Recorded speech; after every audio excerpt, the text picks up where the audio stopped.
Vamos então aqui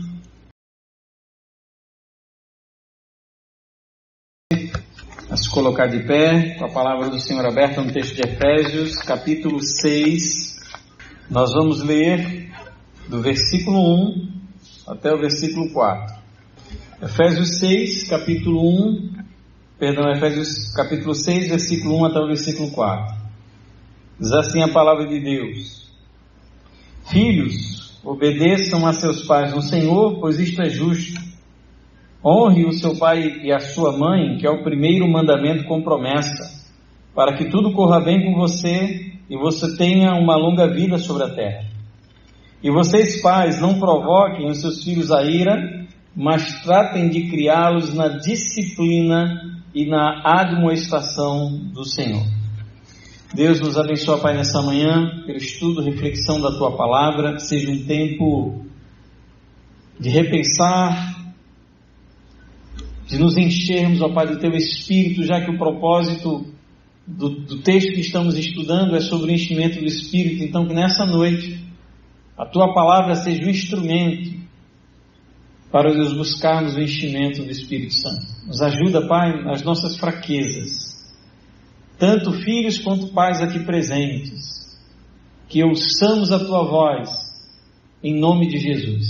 Amém? Podem sentar. Então, queridos, nós temos estudado durante essa é a 21ª semana em que nós estudamos a Epístola de Paulo aos irmãos em Éfeso. E nesse texto, a partir do capítulo 4, acrescentando-se o capítulo 5, o capítulo 6, nós então lemos acerca das consequências práticas acerca daquela teologia ensinada por Paulo nos capítulos 1 até o capítulo 3. Então quando chegamos no capítulo 5, o apóstolo Paulo ele vai falar sobre como viver no mundo em trevas, como um crente vive no mundo em trevas. E ele então dá 3 orientações. Para viver nesse mundo em trevas, um crente ele precisa imitar a Deus, fazer a vontade de Deus e ser cheio de Deus. É essa orientação. Então nós falamos sobre o enchimento do Espírito, levando em consideração a comunidade cristã. Falamos sobre o enchimento do Espírito, levando em consideração a relação conjugal. E agora então nós vamos falar sobre o enchimento do Espírito numa visão mais abrangente sobre a família, que trata acerca da relação dos filhos e dos pais. O que nós precisamos dizer em termos de introdução é que há uma batalha constante e intensa pela mente e o coração das nossas crianças. Não é fácil, existe um investimento midiático, educacional, ideológico em relação à captura, ao sequestro da alma das crianças. Porque sabe-se que a criança ensinada hoje estão construindo então um futuro que lhes é desejável.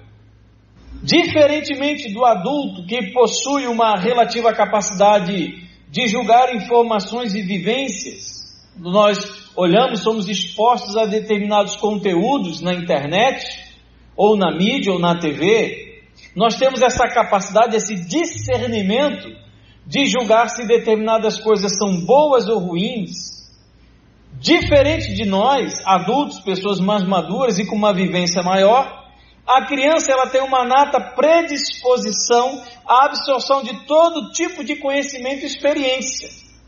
Ela não tem essa capacidade de exercer julgamento e juízo, ela simplesmente recebe aquilo como uma verdade. Ela é altamente ensinável.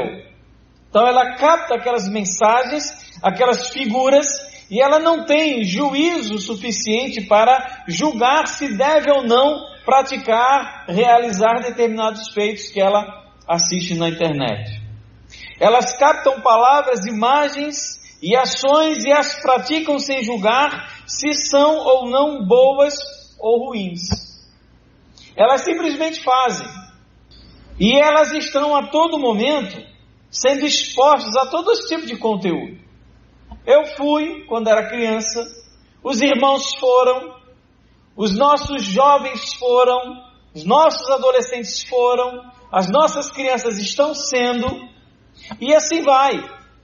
O que se quer é, pela influência da mídia, da tecnologia, a construção de uma sociedade cujos valores se afastem o mais longe possível daquilo que nós, cristãos conservadores, que amam a Deus, que amam a palavra de Deus, estão sustentando. É o tipo de educação que os pais dão a seus filhos, que farão ressaltar ainda mais o pecado na vida da criança. Então, olha só, crianças, nós encontramos famílias desse tipo, nós encontramos famílias cujas crianças são o centro da família e pais que hoje estão escravizados às vontades e desejos dos seus filhos. Nós encontramos famílias com crianças indisciplinadas e mimadas que não podem ouvir um não ou não podem ser contrariadas, não podem ser castigadas, disciplinadas fisicamente, porque a Xuxa disse que não pode. Aquela mulher que fez um filme pornô com uma criança, ela disse não, que tem que respeitar e obedecer aquilo que a criança decide, porque uma criança de 8, 9 anos tem condições de escolher se quer ou não mudar de sexo. O que falta da disciplina na desobediência, o que a falta de disciplina na desobediência está ensinando aos nossos filhos. Quando eles desobedecem, quando eles nos desonram, quando eles fazem aquilo que não deveriam, e nós simplesmente não fazemos nada, porque alguém filmou uma desobediência e colocou no YouTube, e todo mundo achou aquilo muito bonito. Crianças com pouco acesso à palavra de Deus em suas casas. Eu estava pensando essa semana, né? Quando uma criança olha para mim fazendo isso, aquele livro de capa preta, quando meu filho Thomas em casa, ele me vê deitado na rede ou sentado na minha mesa de estudo, e ele me vê com esse livro, ele tem uma certeza: o papai está lendo a Bíblia. Quando ele me pega com o celular e eu estou lendo a Bíblia, ele de longe, ele não sabe o que eu estou fazendo. Eu posso estar no Facebook, eu posso estar no YouTube, eu posso estar fazendo qualquer coisa, inclusive lendo a Bíblia. E eu fiquei pensando, meu Deus, será que às vezes em que eu estou com o celular lendo a Bíblia, meu filho sabe que eu estou lendo a Bíblia? E para ele é importante ver que a palavra do Senhor é valorizada dentro de casa. Então até mesmo esse ato para a criança tem uma relevância. Aquele pai que só lê a Bíblia no celular, daqui a 20, 30 anos, o filho vai dizer, eu nunca vi meu pai lendo a Bíblia. Mas ele não sabia que ele estava lendo o celular. Mas ele não tinha essa percepção, essa noção de que aquele momento do pai gasto era o momento com a palavra. Você vê, até uma coisa tão banal quanto essa tem um significado na mente da criança. Isso sem falar de fato naquelas famílias onde não há absolutamente nada de palavra dentro de casa. As crianças sabem cantar galinha pintadinha de frente para trás e trás para frente. Sabe cantar música do Mundo Bita. Sabe cantar as músicas do Naruto. Sabe cantar não sei do que. Sabe isso tudo. Sabe o nome dos Pokémons. Né? Foi feito, eu vi essa semana na internet, que nos Estados Unidos a maioria das crianças conhece 80% dos Pokémons. Sabe o nome? Eu não sei. Eu só sei do Pikachu, que é o mais conhecido, né? Mas as crianças sabem disso tudo. Mas você vai perguntar, me cita 5 livros da Bíblia? Não vai saber, porque falta a palavra de Deus em casa. Crianças que não vão à igreja ou que não recebem ensino bíblico em suas igrejas. Isso foi um legado triste e terrível dado pela pandemia. Mães não querem mais trazer os filhos à igreja. Então você mata a criança espiritualmente para mantê-la viva fisicamente. O pai, ele tem o discernimento, ele tem a atenção de assistir um culto em casa. A criança não, criança é diferente. Criança precisa de presença, precisa de companhia, precisa de amigo, precisa de toque, precisa ver, precisa sentir, precisa cheirar, precisa provar. A criança é assim. E eu vou ser muito sincero com os irmãos. Se a nossa governadora ela decidisse manter para sempre esse decreto de que não se poderia estar presencialmente na igreja, eu desobedeceria. Ora, se eu considerei importante descer, eu morava num condomínio, descer todo dia com meu filho para ele tomar sol e brincar, por que eu não posso considerar igualmente importante trazê-lo à igreja? E isso tudo faz mal para a mente e para o coração dos nossos filhos, e nós não estamos percebendo. É um enredo que está sendo criado contra a educação que a igreja dá às crianças. Valores, princípios, morais, espirituais, que as crianças não recebem, que os nossos jovens, os nossos adolescentes não recebem. E a criança então amanhece dizendo: papai, eu não quero ir para a igreja. Tá bom, meu filho, você não precisa ir não. Quantas vezes Thomas não disse isso para mim, eu, pastor da igreja? Ah, papai, hoje eu não quero ir para a igreja. Vai, você vai para a igreja sim. Não é porque eu sou pastor, é porque é importante que você vá. E outra coisa, eu sou seu pai, você é meu filho. Quem manda aqui não é você, quem manda aqui sou eu e sua mãe. Eu conheci um filho de pastor, num tempo que eu pastoreei no interior. Eu dava aula para ele, era uma criança de cerca de 9 anos de idade. Filho de pastor. E eu então dando aula, e eu dava aula de religião. Deve ser muito fácil dar aula de religião para filho de pastor, não é? Ora, e eu então conversando com o filho desse pastor, dando aula, ele disse assim, levantou a mão e disse: olha, professor, eu odeio crente. E a minha cara, onde é que ficou nesse momento? Eu não sei o que esse pai fazia com esse filho, eu não sei o que esse filho via na igreja, mas ele não gostava de igreja, e ele inclusive não gostava de crente. O filho do pastor de 9 anos de idade. Complicado, amados. Crianças que não temem e nem respeitam seus pais. Outro problema que a gente vê hoje.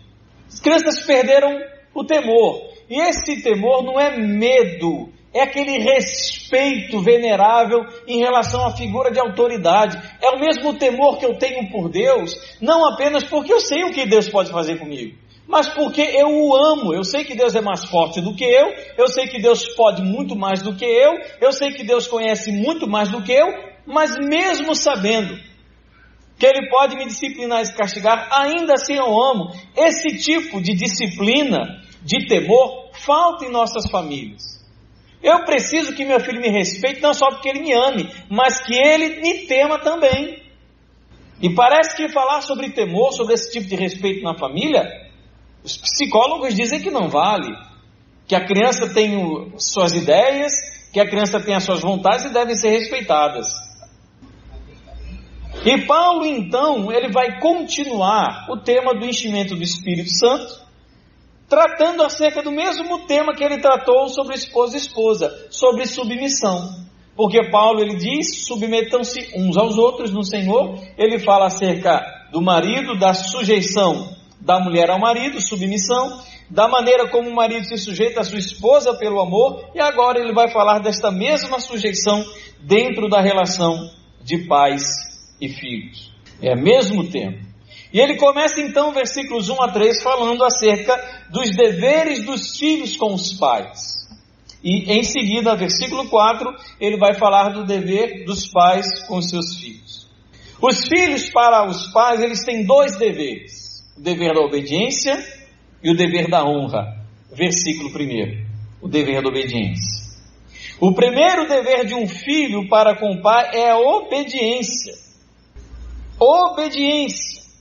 Da onde vem então, amados, já que nós precisamos ensinar aos nossos filhos, nós como pais, como crentes em Jesus, que o primeiro dever de um filho para com seu pai não é o amor, é a obediência. Amor é algo que não tem como se exigir de alguém.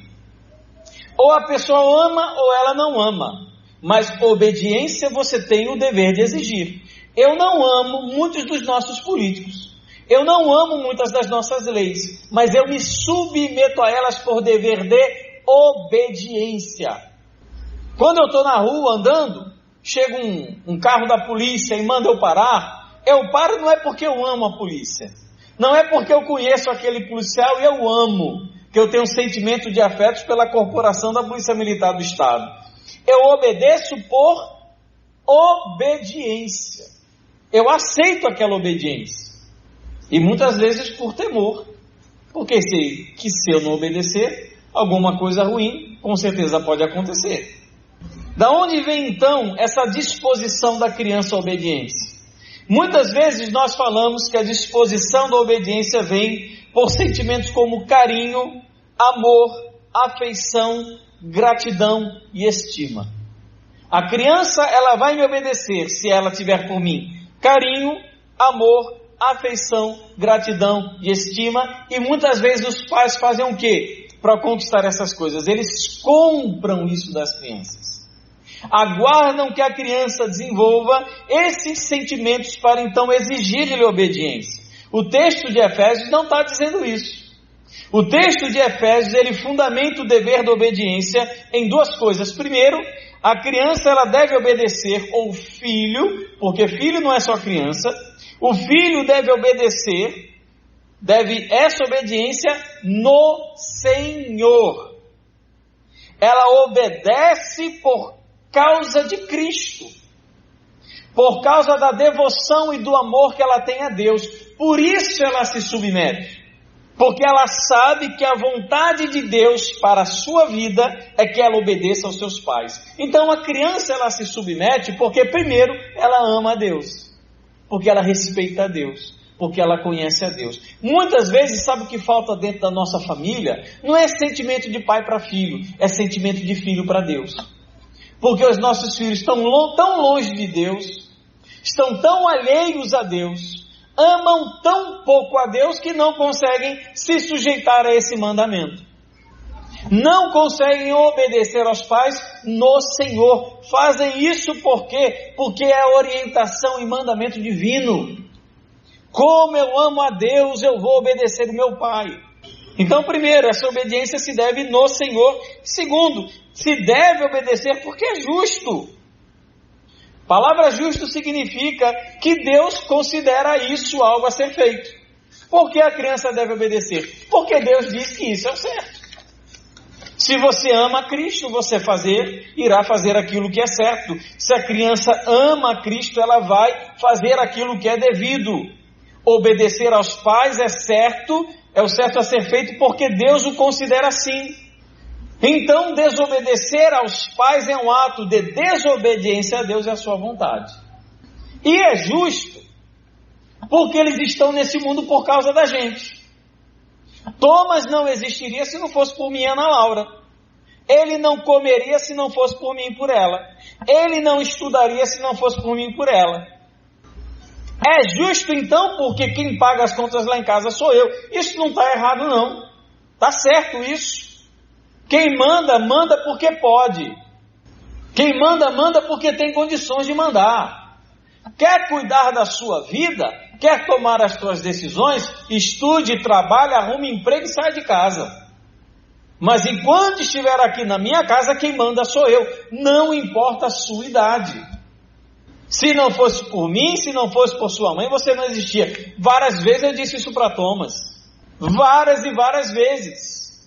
Não, mas cuidado para não ferir os sentimentos da criança.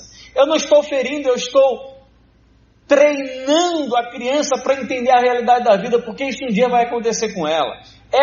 Meu filho um dia vai ser pai, se Deus quiser, vai ser esposo. E ele vai precisar treinar também o coração dos seus filhos na obediência. E eu exijo, eu preciso que ele seja obediente. Em condições normais, os pais têm mais vivência e sabedoria do que os filhos. A gente sabe que hoje o mundo anda meio maluco, né? Tem idoso que quer voltar a ser adolescente, né? Eu conheço um trabalho interessante de sociologia que diz que hoje, antigamente, a juventude eterna era um ideal. A pessoa queria viver para sempre, mas a juventude eterna. Hoje em dia a juventude virou um mercado, uma mercadoria. Você vai no salão de beleza, você paga caro, então você faz plástica, você vai na academia, você compra produtos que vão lhe conceder uma juventude eterna. O problema não é só essa juventude física. As pessoas hoje querem viver eternamente aquele tiozão da suquita. Não sei se vocês lembram desse comercial que tinha muito tempo atrás. Entrava um senhor já, né, um senhor, e uma menina novinha, ela entrava tomando suquita, e aquele senhorzinho queria paquerar com aquela mocinha, né? Então, o que ela diz? Aperta o número tal aí para mim, tio. Mostrando claramente essa diferença de idade. Tem gente que perdeu a noção do ridículo. Senhora de 70 anos com mini saia. Gente, pelo amor de Deus.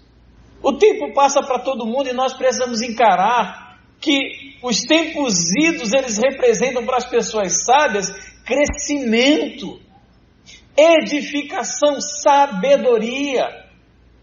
E o que eu acho interessante é que tem muitos pais que se referem a seus filhos como seus amigos.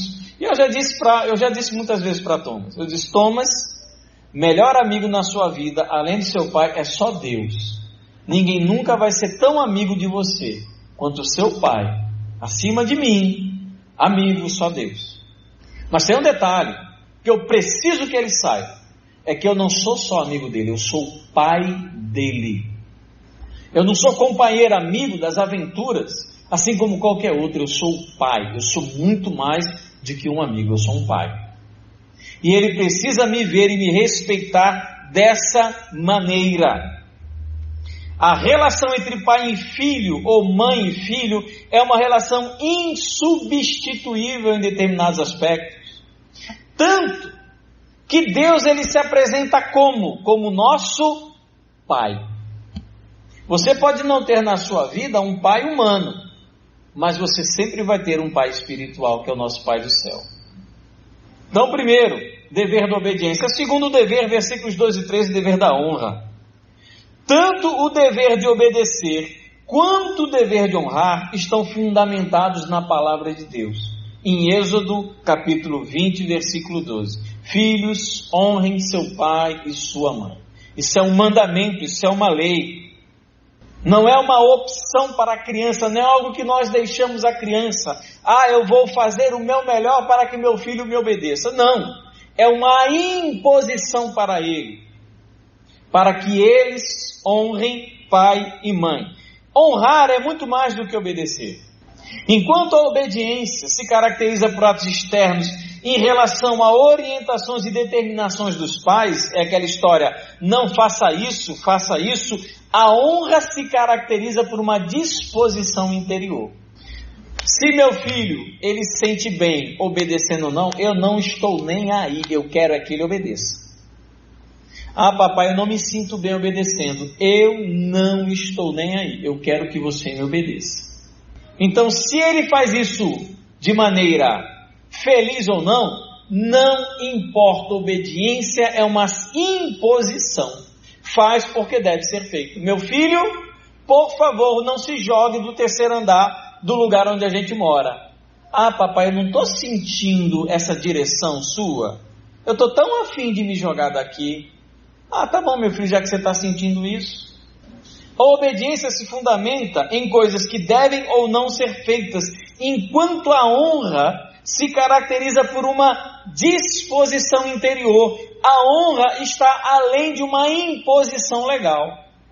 É o respeito e consideração aplicados a cada escolha e decisão, mesmo fora da supervisão ou influência direta dos pais. Isso é honra. É aquilo que a criança escolhe fazer quando pensa na figura de autoridade do pai e da mãe.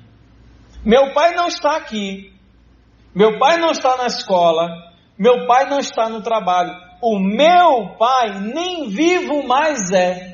Mas pela minha vida, pelas minhas escolhas, por aquilo que eu faço, eu decido honrar a figura dele. É uma decisão.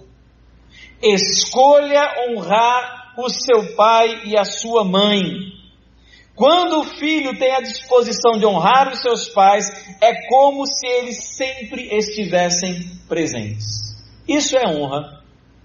Quando eu lembro, eu aprendi a não roubar, não foi em igreja evangélica. Eu aprendi a não roubar com minha mãe. Então, sempre que existe a possibilidade de eu roubar alguma coisa, de eu pegar algo que não é meu, eu lembro da minha mãe. Se você chegar aqui em casa com alguma coisa que não é sua, você vai levar uma surra que você nunca mais vai esquecer. Não tem, esse argumento não tem como contra-argumentar.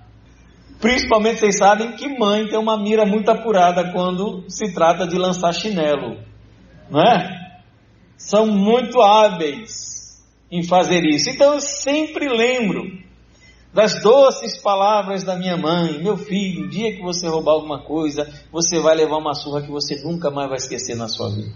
Essa doce palavra que a gente lembra. Isso traz o que? Respeito, medo. Eu não quero apanhar.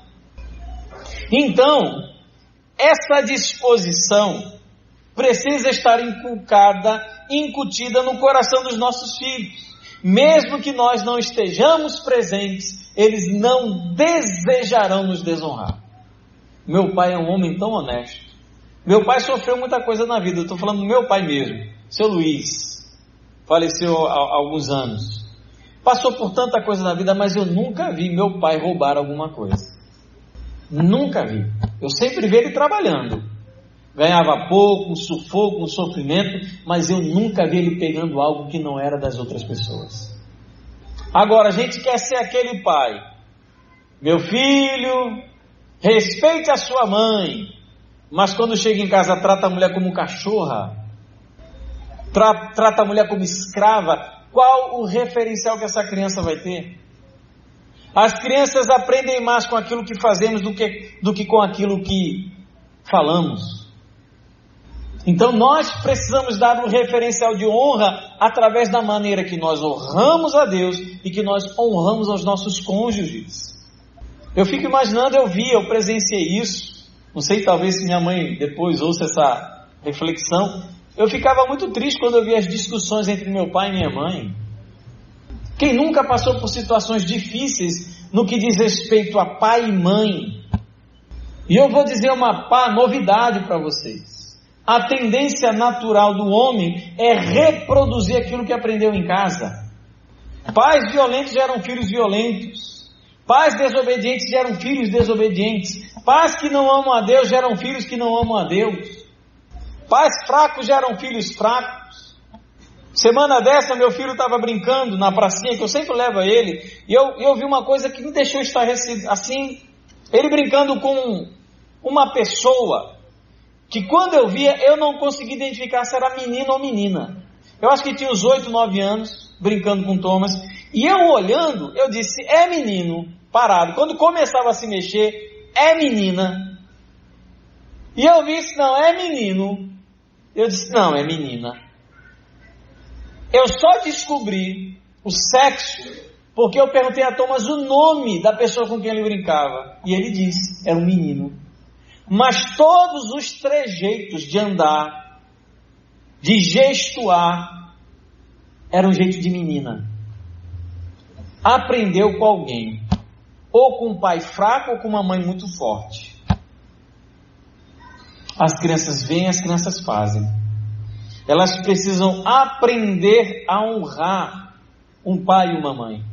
E para isso eu preciso viver na minha casa de maneira que eu dê exemplo e modelo para que meu filho tenha como referencial de como viver. Poxa, meu papai gosta da igreja, ele vai lá toda quarta-feira e passa o domingo todo. Eu quero que meu filho saiba disso, que toda quarta-feira eu digo, filho, papai hoje você sabe, passa a manhã e a tarde e a noite toda na igreja. Domingo, filho, é dia que a gente vai para a igreja. Ele vai crescer sabendo que a gente valoriza.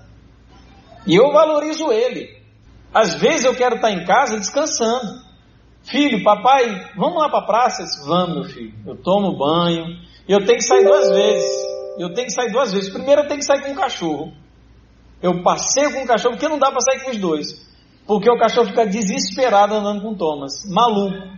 Que quer brincar, quer correr e não dá. Não consigo segurar. Então tem que sair. O mesmo percurso que eu faço com o Thomas, eu tenho que fazer com o cachorro. Eu saio com o cachorro, vou para casa. Mas vamos lá, filho. Eu saio com ele e fico observando, muitas vezes em pé, observando Thomas brincar, cuidando dele. Podia estar estudando, eu podia estar fazendo tantas coisas, mas eu preciso dar esse tempo a ele. Ele precisa ver na minha vida uma pessoa, poxa, meu pai não faria isso. Ou quando ele for pai, meu pai teve tanto tempo comigo, coisas que eu raramente lembro em relação à minha infância. Raramente eu lembro momentos em que eu passeei, saí, me diverti com meu pai, são coisas raras. E eu entendo porque ele teve uma história de vida muito difícil também, minha mãe também.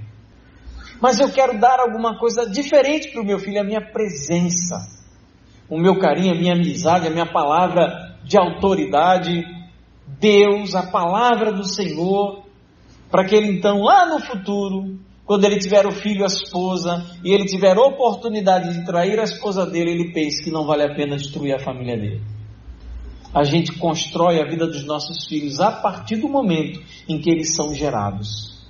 Então ele deve honrar, porque ele deve obedecer e deve honrar. Honrar é mais do que obedecer. É tão importante a honra que é um mandamento com promessa. A obediência aos pais é tão importante que ganha uma promessa junto.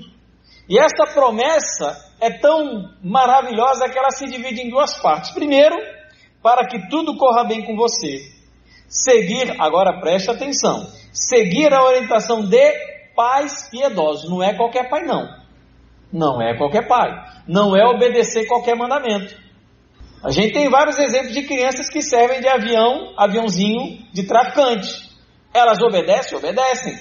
Mas isso vai produzir para elas uma vida boa? Não vai. O que a palavra está dizendo é que seguir a orientação de pais crentes, pais santos, pais piedosos, faz com que a vida daquela criança, daquele filho seja abençoada. Nos mantém distantes das coisas que complicam a vida e nos aproximam de coisas que deixam a vida mais leve.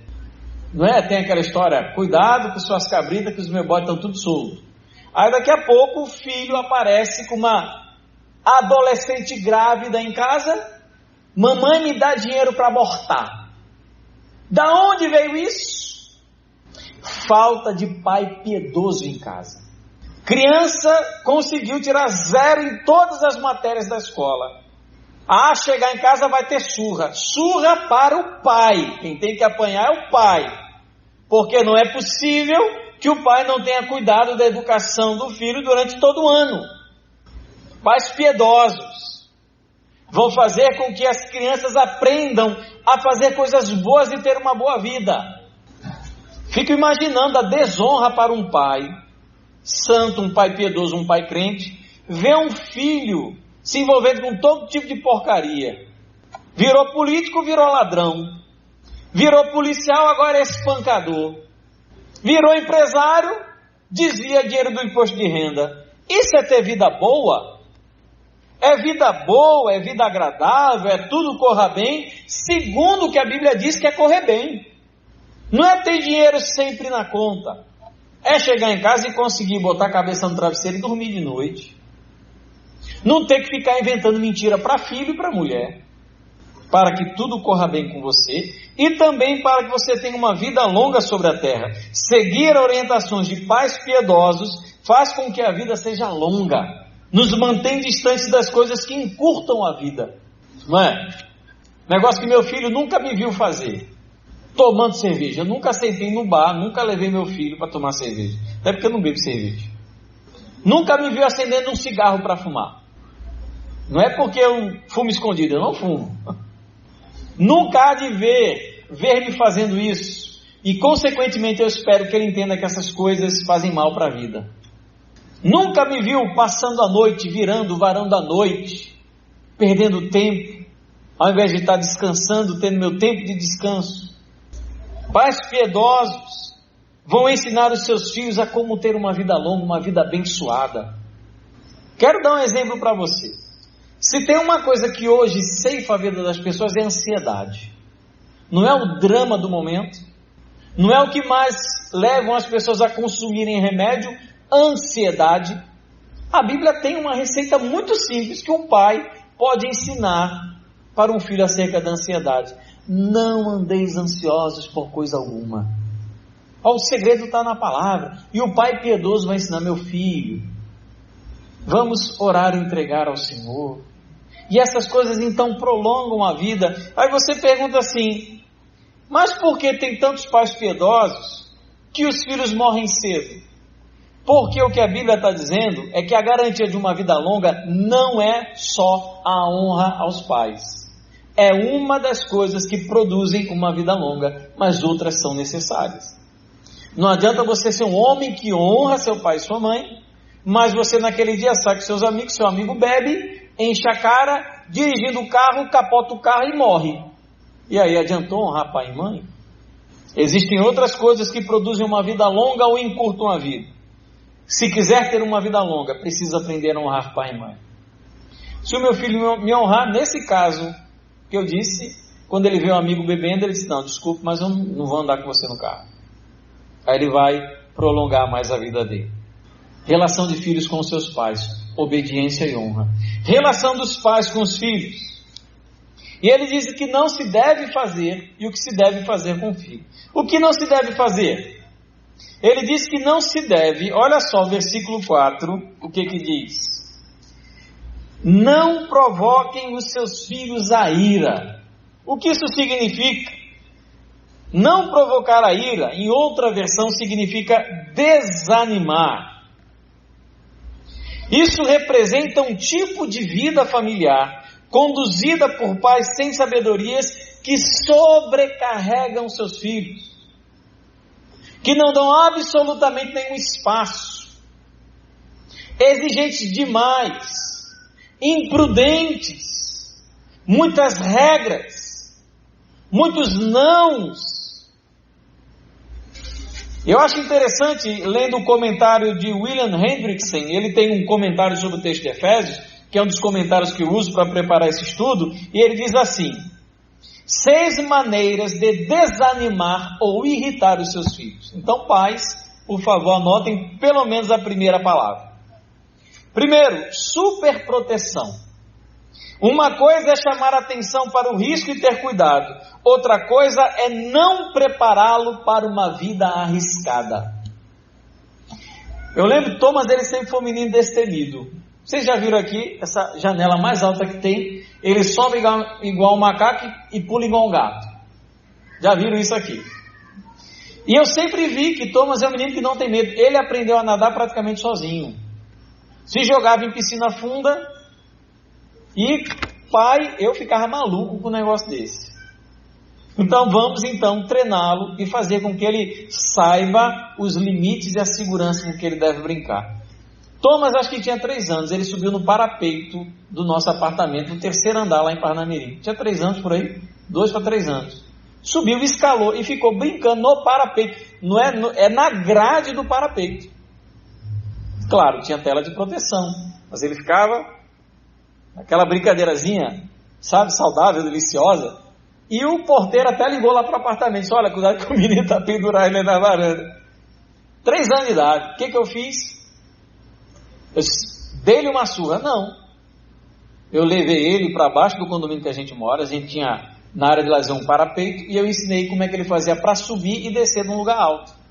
Eu comecei a dizer: filho, tem coisas que você pode fazer, tem coisas que você não deve fazer. Eu que ensinei Thomas a subir em árvore. Eu fazia isso quando era criança. Caí, nunca morri.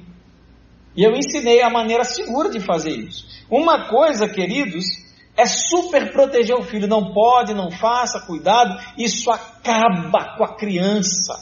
Destrói, tira a graça da vida da criança. A vida envolve um certo nível de imprudência, de falta de medo. Se você for tomado pelo medo, nem à rua você sai.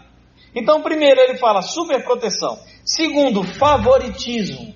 Uma coisa que desanima e irrita filho. Famílias que têm mais de uma criança e tem uma que é preferida. Isso desanima qualquer criança, principalmente se ela for a criança preterida, se ela não for a preferida. Quando se considera um filho melhor ou mais amado do que outro, como exemplo de Esaú e Jacó em Gênesis 25. O pai amava mais Esaú e a mãe amava mais Jacó. O que isso gerou? Promessa de morte, desgraça dentro da família, que um teve que fugir, porque senão ia morrer. É isso que você quer para a tua casa? É favoritismo. 3, desestímulo. Mostra ao filho apenas suas limitações e impossibilidades. Ah, meu filho, você não é capaz. Ah, você é muito burro. Eu já presenciei uma conversa na rua de uma mãe com o filho. Assim, o filho, ela andando na rua, ela virou para o filho e disse: ah, filho do cão, Satanás, miserável. Eu vi isso. Estava eu e outro pastor andando na rua, a mãe virou para o filho, pegou o filho assim chateado: ah, Satanás, filho do cão, miserável. Isso é uma maneira de você estimular o seu filho. Thomas, ele aprendeu a andar de bicicleta com 5 anos de idade. Com 3 eu disse, meu filho não vai mais andar de rodinha, ele vai aprender a andar sem rodinha. Aí eu peguei, comprei capacete, luva, joelheira, nada, do jeito cru que eu aprendi, eu botei ele para aprender. E se eu não morrer, ele não vai morrer também não. Eu não quero que meu filho chore por qualquer coisa. Aquele menino chorando, sabe? Aquele negócio enjoado. Meu não vai ser assim não. Então eu peguei, tirei as rodinhas e disse, você gosta de andar de bicicleta? Gosto, papai. Agora você vai aprender a andar de rodinha, não vai mais andar. O que acontece? Aprendeu. Com 5 anos ele aprendeu a andar de bicicleta, anda melhor do que um dia eu já andei na minha vida. E ele dizia, sabe o que? Papai, eu não consigo. Muitas vezes ele disse, papai, eu não consigo. Eu disse, você consegue. Você vai ver que você consegue. E eu vou ser sincero que chegou um momento que eu achei que ele não ia conseguir mesmo não. Mas eu insisti, fui além da minha fé. E ele conseguiu. Esse menino hoje é uma felicidade andando de bicicleta. Não desestimule o seu filho. Cuidado. Outro, incompreensão da individualidade. O filho tem suas ideias. Filhos não são cópias dos pais e nem instrumento de realização das nossas frustrações. Eu sempre quis ser médico, mas eu nunca consegui. Meu filho vai ser médico. Seu filho tem o direito de ser aquilo que ele quer ser. Meu filho já quis ser pastor, astronauta, surfista, o que agora é bombeiro. Ele quer ser várias coisas, ele vai se descobrir. Então eu sou frustrado porque eu fui não sei o que, meu filho vai realizar aquilo que eu nunca fui. Não, meu irmão, dê espaço para o seu filho ter as suas ideias, desenvolver a sua própria personalidade. O seu filho não é você. Quinto, negligência. Quando não se dá a devida atenção ou se dá apenas atenção em momento de castigo. O pai só é presente para castigar. Isso irrita. Meu pai não brinca comigo, meu pai não sai comigo, não me leva para tomar um sorvete, não me leva para jogar bola. Mas quando é para castigar, ele sabe direitinho o caminho para o meu quarto. Pais que só sabem disciplinar, castigar. Isso é negligência. Tem que dar atenção ao seu filho. Conversar. Eu nunca brinquei tanto de Lego na minha vida. Na verdade, eu nunca tive Lego, porque Lego é brinquedo caro. E a gente, muita ajuda de muitas pessoas, a gente conseguiu comprar Lego para o nosso filho. Ele adora. E ele disse, papai, vamos brincar aqui comigo de Lego? Sento na cama com ele, passo horas brincando de Lego. E Deus quiser, ele vai fazer isso com os filhos dele quando ele for mais velho, quando ele casar, tiver os filhos dele, ele vai dar tempo e atenção com os filhos.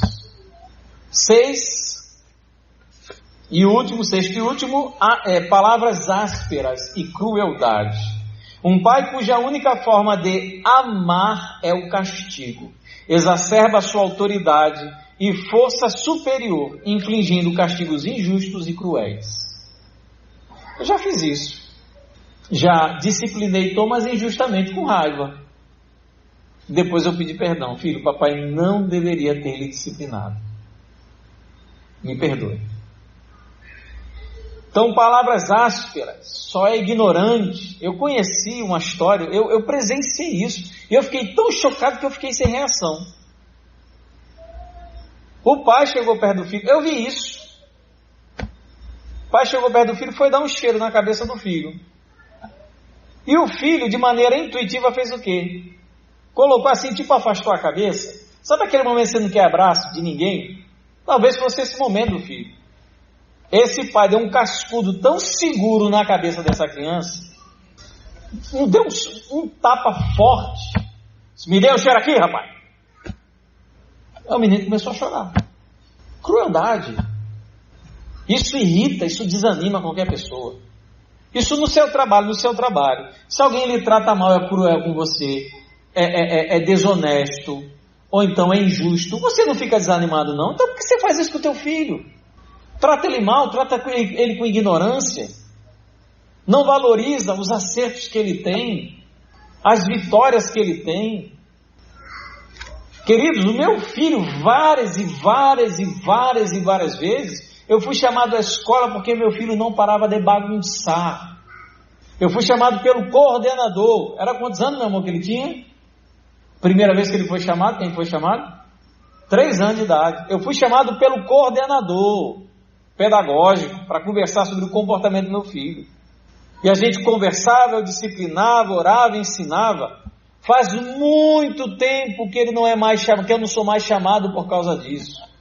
Ele aprendeu. Eu preciso valorizar as lutas pessoais do meu filho, assim como para mim, para eu, Anderson, 48 anos, pastor, casado, funcionário público, pastor de igreja, pai, como para mim é difícil fazer determinadas coisas, para ele também é. Entender, compreender, se adequar a determinadas realidades. Às vezes acontece alguma coisa com a gente, a nossa vida vira uma bagunça, não é assim? Não basta você perder emprego, não. É só ter a possibilidade de perder o emprego. Você fica com medo ou não fica? Pensando, meu Deus, o que é que eu vou fazer agora? Se você sofre, imagine uma criança. Quando está em casa e vê um pai e a mãe discutindo, ou o pai e a mãe brigando, ou não se entendendo, ou o pai faz aquela promessa e não cumpre, diz que vai fazer e não faz. Você acha que a criança se sente como? Ela esquece? O meu não esquece. Eu não sei se o seu filho sofre de amnésia, o meu não sofre. Ele sabe, ele joga na minha cara. Então, queridos, nós precisamos tomar cuidado com a maneira como nós tratamos essas crianças. Isso é o que não fazer, mas o que fazer? Já estou até me estendendo aqui, já estamos perto do fim. O texto diz, tratem de criá-los. Essa é uma expressão interessante, porque no texto original é um verbo imperativo presente, é uma ordem, um mandamento a ser obedecido sempre. Tratem de criá-los. A palavra criar aqui é uma palavra que significa nutrir, alimentar. E ele diz ainda mais a maneira como os filhos devem ser criados. Eles devem ser criados primeiro, segundo a instrução. Essa palavra instrução significa literalmente treinamento, disciplina. O que ele quer dizer com esse texto? É que a maneira de se criar um filho primeiro é segundo uma instrução, uma disciplina, um treinamento. Isso envolve, olha como isso é interessante, isso envolve a educação por meio do estabelecimento de normas e regras, ou seja, limites, bem como recompensas e castigos. O objetivo dessa instrução é que a criança produza uma resposta automática. Você lembra do soldado? Por que ele recebe treinamento? Para saber como agir em determinadas circunstâncias. Então ele recebe treinamento, instrução, para que em determinadas situações ele faça as coisas sem sequer pensar que está fazendo. Você vai desmontar um fuzil e montar. Quanto tempo? 5 horas. 5 horas o que, meu querido? É 10 segundos. Tem que ser tão automático, porque na hora da troca do tiro, na hora de dar um problema, você tem que resolver na hora. Então, algumas situações devem ser automatizadas. Você quer ver um exemplo? Você vai ensinar seu filho a tomar banho. Você ensina, mostra, como eu mostro o meu, vocês mostram o de vocês, para que ele possa, de maneira automática, ter aquilo dentro do coração dele, ele faz. Assim como a obediência, ele precisa aprender a obedecer automaticamente. Eu não preciso ficar dando razão e explicação para a obediência do meu filho. Ele precisa simplesmente concordar, aceitar. Mas pai, por quê? Aí tem aquela velha resposta, porque eu quero. E ele precisa aceitar o porquê eu quero. Às vezes eu vou explicar, às vezes não. Basta apenas que ele aceite a ordem e a norma que lhe é imposta. Nessa casa nós comemos todos juntos. Nessa casa se ora antes de comer. Nessa casa se ora antes de dormir. Isso está em discussão? Não é norma. Basta apenas obedecer. O que é isso? É treinamento. E segundo, criar segundo a instrução e criar segundo o conselho. Essa palavra conselho significa admoestação. Tem algumas versões que inclusive diz isso. A admoestação é a educação relacionada ao que se diz à criança. É o encorajamento por intermédio da palavra de Deus. Então, como devemos criar os nossos filhos? Segundo o conselho da própria palavra de Deus. Mostrando, abrindo a Bíblia, lendo a Bíblia com elas, ensinando a Bíblia para elas, sustentando a nossa vida, o nosso comportamento, as nossas decisões na palavra do Senhor. Tanto disciplina quanto admoestação devem ser feitas no Senhor. Esse é o grande propósito da educação dos nossos filhos. Não é que eles amem profundamente papai e mamãe, claro. Mas o grande propósito da educação, e muitos pais erram nisso, não é proporcionar uma carreira invejável. E eu não estou falando nada contra isso. Se o meu filho quiser ser o funcionário mais bem pago do país, mérito dele, desde que seja honesto. Se ele quer ser o melhor médico, se ele quer ser o melhor advogado, se ele quer ser o melhor pastor, melhor missionário, melhor o que ele quiser ser, que seja. Mas o meu propósito, além de proporcionar essa possibilidade para o meu filho, é conduzi-lo a Cristo. Por isso, a admoestação da palavra do Senhor. Não adianta nada eu, como pai, ver o meu filho um grande advogado espírita, um grande advogado ateu, um grande advogado, um grande médico adúltero. Se acontecer isso, eu falhei. Porque o propósito da admoestação, de seguir o conselho da palavra, é conduzir os nossos filhos a Cristo. Isso não é responsabilidade da igreja. Não é responsabilidade do departamento infantil. Eles são colaboradores comigo nessa empreitada, mas a maior responsabilidade é minha. É minha.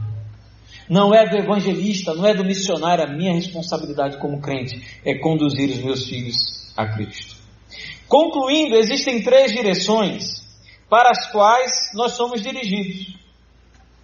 Primeiro, a direção dos filhos. Eu sou filho, minha mãe ainda é viva.